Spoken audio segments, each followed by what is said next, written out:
Hi, good morning, everyone. Welcome back to the series of all about English.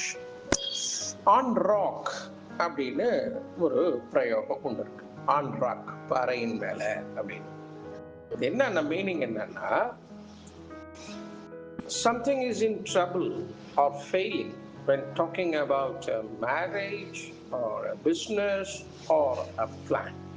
ஒரு திட்டமோ இல்லை ஒரு வர்த்தகமோ இல்லை ஒரு திருமணமோ அது ஃபெயில் ஆக போகுது, அது ரொம்ப ட்ரபிளில் இருக்கு அப்படின்னு சொன்னால் ஆன் ராக் அப்படின்னு சொல்லணும். இப்போ இங்கே உதாரணத்தை பார்க்கலாம். After a year of endless arguments, their marriage is finally on the rocks.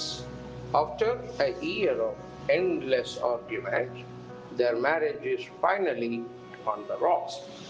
ஒரு வருஷத்துக்கும் மேல எண்ட்லெஸ்ஸா ஆர்குமெண்ட், முடிவில்லாத விவாதத்துல போயிட்டு இருந்த அவங்களுடைய கல்யாணம் இப்போ ரொம்ப சிரமத்துல இருக்கு. It is going to fail, அது ஃபெயில் ஆக போகுது, அந்த மாதிரி சூழ்நிலையில இருக்கு அப்படின்னு சொல்றாங்க. So on rock is in trouble or failing.